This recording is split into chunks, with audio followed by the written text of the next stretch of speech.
update on what we can expect from the weather this weekend. And unfortunately, it does look to remain on the active side. We're going to be looking at rain and snow across the area. So wanted to give a full update just to kind of give you a heads up as we head into the St. Patrick's Day holiday for all of the many events. We've got multiple parades going on, lots of great festivities, and hopefully the weather won't be too much of an impact for those events. So if you can give me about 30 seconds or so, we'll get started with this in full. And as for right now, I will spin this back around and we'll take a look at some very nice conditions, honestly, right now across western Montana as the sun begins to set. We will continue to see pretty nice conditions, at least for the next few hours, though we will start to see some changes, especially as we get beyond, say, 2 to 3 o'clock tonight. But until then, this is pretty much what we're going to be looking at, partly to mostly cloudy skies area-wide. There are a few showers out there, nothing overly intense or impressive by any means, but there are some scattered showers that will primarily impact areas over mountain passes. But overall, again, nothing overly impressive. So I think everything is working as I expected it to. Just making one final check, and I think we are in good shape. So thank you all for tuning in this evening. If you have any questions or comments about what the weather can be, what it'll be like this weekend for our region, certainly feel free to ask those in the chat section, and I'll try and answer them as we go about this. Again, I hope you all have had a great week and are having a very nice evening. Overall, the weather has been very nice out there for the last couple of hours. Again, those spotty showers. But all of this has been driven by a trough of low pressure behind a powerful low pressure system that's out in the plains. A little bit more about this spinning wheel of energy, essentially.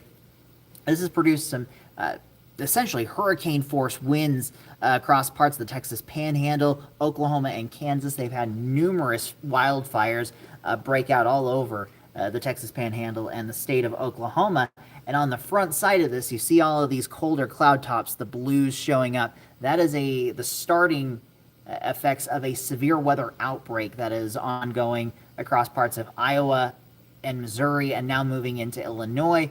There have already been a few tornadoes down in parts of southwestern Missouri as that starts to make its way towards the St. Louis metro. And this is just sort of the headline act to what could be an even more impressive and dangerous severe weather event down across parts of Louisiana, Mississippi, and Alabama tomorrow. Already, the Storm Prediction Center has posted a day 2 high risk, really tornado driven as well. So a major severe weather event is expected really overnight tonight, but into the day tomorrow. So if you have any friends or family down in that part of the country and they may not know about this major severe weather event, give them a heads up, give them a call, let them know that, hey, you've got some the potential for some very dangerous weather. I did that this morning too. I have some family in southeastern Alabama that are not in the high risk area, but in the moderate risk. Still need to be treating that exactly the same and have that plan for severe weather. Now, again, closer to home, we're not dealing with anything like that in terms of the destructive capabilities of Mother Nature. We will still be dealing with the rain and snow as well as gusty winds, and it's all thanks to this deepening trough of low pressure. You see this flow in the atmosphere a little bit back off the coast, diving down the west coast, and then across from there. This is just going to keep us kind of in this cool, showery pattern with disturbances running across with that cooler weather, and we could see some moderately heavy snowfall in certain places. Now, going back out to those live looks across western Montana as the sun begins to set, we see this day start to finish off and the work week come to a close.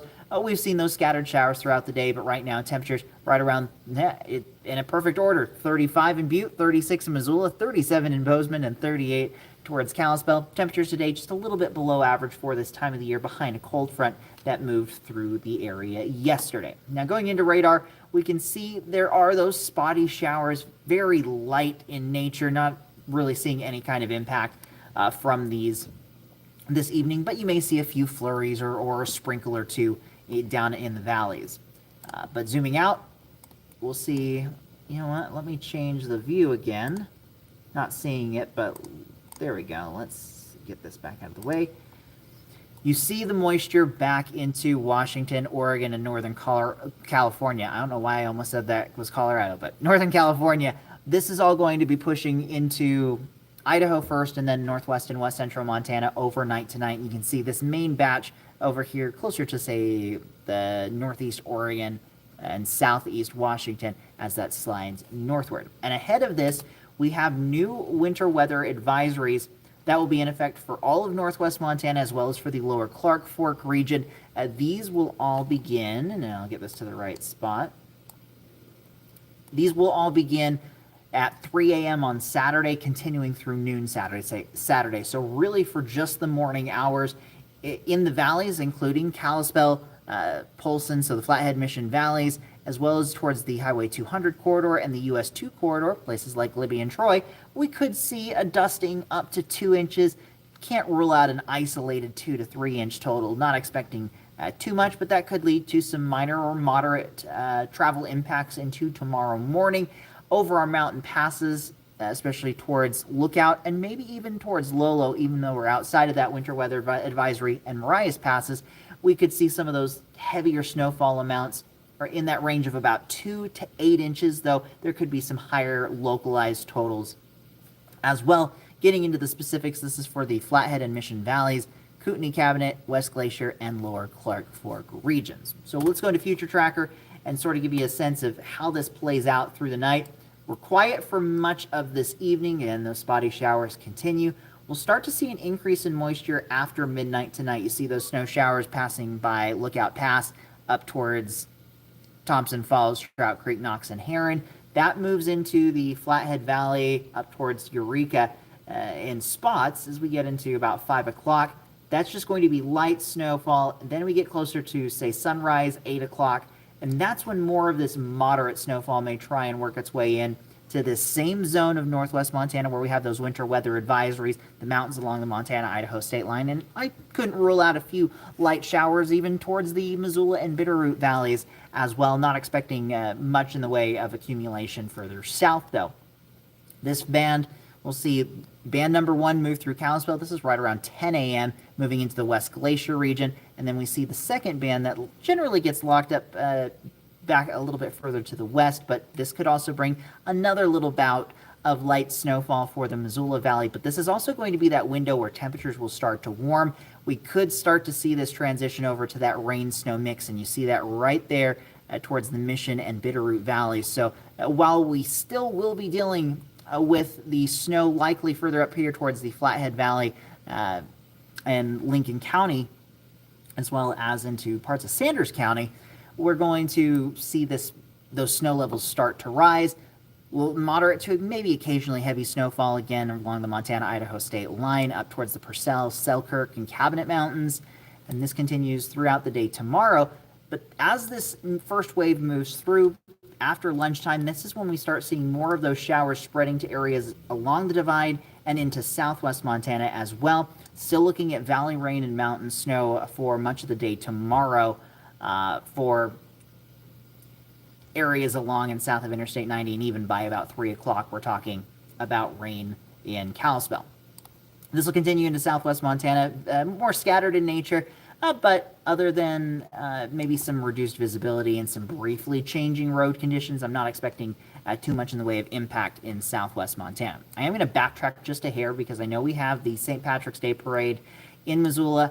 Right now, I would say if you're heading out to that or you're participating in that parade, just be aware of those scattered showers. Might not be a bad idea to have some of the rain gear, like a poncho or a rain jacket, just in case, even if it does rain or snow, just to try and keep us from getting as wet as we could. Then southwest Montana, again, scattered showers. By the afternoon, though, this first wave of moisture begins to slowly taper off. We will continue to see some scattered rain and snow showers through the evening, but nothing overly consolidated with that. Now, as we go into Sunday, same type of story, though we will start to see another wave of more impressive snowfall start to take shape. And let me get that a little bit further. Same thing, this will be another rain snow event. Starts off as snow during the early morning hours, And then by about mid-morning and into the afternoon, those snow levels will be increasing upwards to about 4,500 to 5,000 feet. And that's thanks to the southwesterly flow with this next wave, as well as the potential of it becoming a weak atmospheric river that could bring some heavier snowfall amounts to, again, the mountains along the state line, northwest, west central Montana. You see some of these darker blues and even the darker greens back in towards Spokane and or south of Spokane towards Lewiston, Idaho. It gives you the sense that we could be looking about heavier snowfall rates over our mountain passes. Lookout, Lolo, Lost Trail, and then even those along the divide, we could be dealing with that as well for the day on Sunday.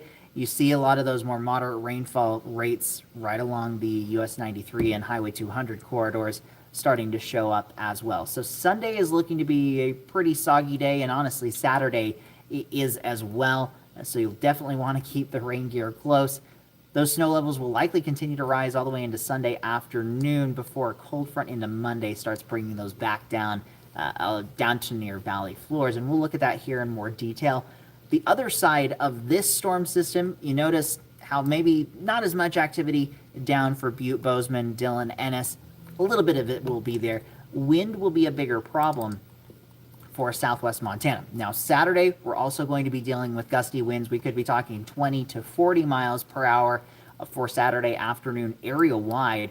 But then we get into Sunday, and southwest Montana will really be the focus along and south of Interstate 90, even more so, more of a general sense. But we could be talking winds 20 to 40 miles per hour common, with gusts 40 to 60 miles per hour possible, as we see for Bozeman, Dillon, and West Yellowstone.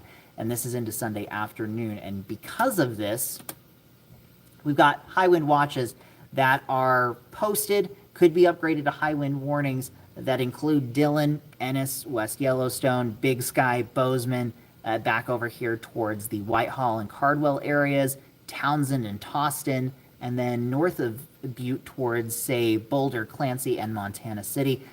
Same type of impacts. We could be talking those winds 40 to 60 miles per hour. That could make for treacherous travel on our north-south highways, so US 191, 287, as well as Interstate 15. That'll make it especially difficult for high-profile vehicles, such as 18-wheelers, trucks with trailers, things of that nature.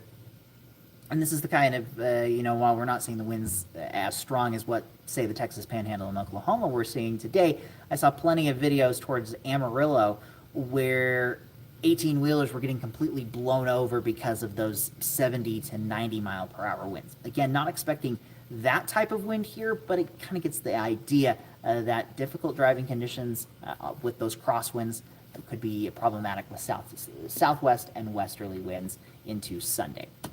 Then continuing on, I had this, let me move this forward. You can see that general flow, southwest and northeast, scattered showers, and potentially widespread activity continues into Monday morning. This is looking around 5 to 7 a.m. This is where we could see where we have seen a little bit of change in the forecast.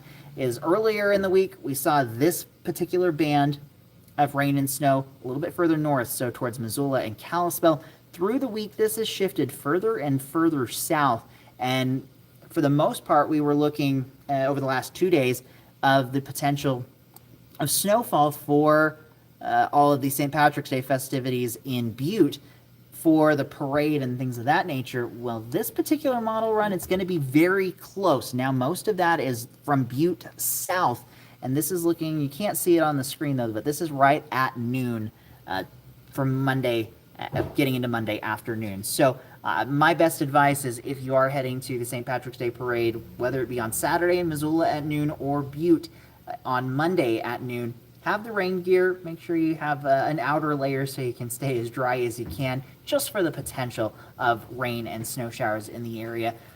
I've been in a parade where it has just been an absolute downpour, and it was fun, but it was not the most fun thing in the world. You're just completely soaked, drenched. Yeah, walking in a parade when it's 30 to 40 degrees and you're just wet, not the most fun thing in the world.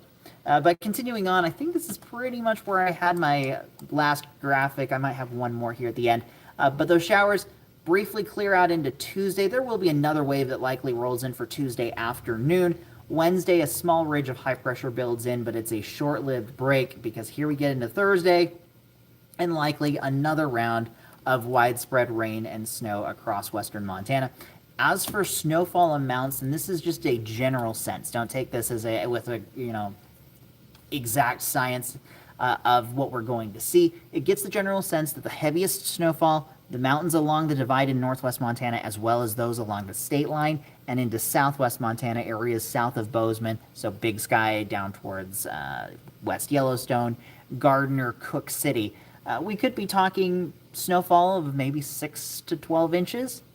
By the time we get into Tuesday and the majority of the system rolling out, I think it's got the general idea of just the lighter snowfall for our valleys, though I think it may be a bit overdone towards the Missoula and Bitterroot valleys, but something we'll have to watch, especially as we get into Sunday night, Monday, and Tuesday, and then again, lighter snowfall once you get beyond Butte. So it's just really going to come down to some more, I'll say, nuanced positioning of some of this atmospheric river and where that's just going to set up. Much like we've seen in other winter storms this year, it really just comes down to where is that flow of moisture going to be its most direct and strongest. That will determine what areas see the greatest impacts. So this is pretty much everything that I had to wrap up this week and the YouTube lives. I will do a little recap, but last chance, if you have any questions or comments about this storm system, certainly feel free to ask those in the chat section. I'll keep an eye on that. But in general, relatively quiet weather tonight. Tomorrow morning, starting, say, 3 to 4 o'clock and continuing really throughout the weekend, we're going to see snow showers increasing during the morning hours. Northwest Montana, we have those winter weather advisories from 3 a.m. to noon, including the Flathead and Mission Valleys, West Glacier region, Lower Clark Fork region, and Kootenai Cabinet region. Could be talking minor to occasionally moderate travel impacts. Be prepared for some slick conditions, especially over our mountain passes.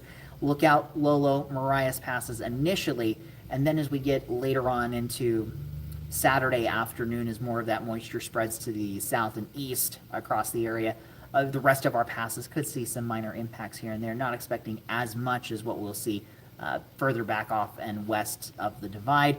And then we'll continue to see those scattered rain and snow showers Sunday, Monday, Tuesday. That could lead to, just some minor travel impacts here and there. Snow levels for the most part Saturday afternoon into Sunday, about 4,000 to 5,000 feet, so above most of our valleys. Those we get into those overnight periods, early morning hours, we see those snow levels drop back down to near valley floors. Could see a little bit of snowfall here and there. We are going to see more accumulation in our valleys. I think we're going to be looking at Monday morning, like late Sunday night, Monday morning, and then again into Tuesday. But we have a little bit of time to watch out for that. So, of course, as always, tune into our live broadcast tonight at 10 o'clock. And then again for this weekend's shows with forecaster Brianna Henderson, who will have the latest information as we head into the St. Patrick's Day holiday, as well as what we can expect with the potential of maybe even some more winter weather advisories for Sunday and Monday, something we'll have to keep an eye on. If you have any photos or videos of the shower activity, of the rain and snow, and those St. Patrick's Day festivities, Missoula, anywhere where you've got festivities going on, feel free to share those with us at nbcmontana.com/chime in. And then if you are heading to Butte to enjoy the parade, keep an eye out for me. I will be there attending and participating with other members of the NBC Montana team in the parade for St. Patrick's Day there in the mining city. It should be a great time, even if we are dealing with some rain and snow. So again, thank you all for tuning in tonight. Have a great rest of your evening and have a fantastic weekend and a safe St. Patrick's Day holiday. And I'll see you all on the next one, likely as we head into Tuesday. With NBC Montana, I'm meteorologist Mitchell Coombs.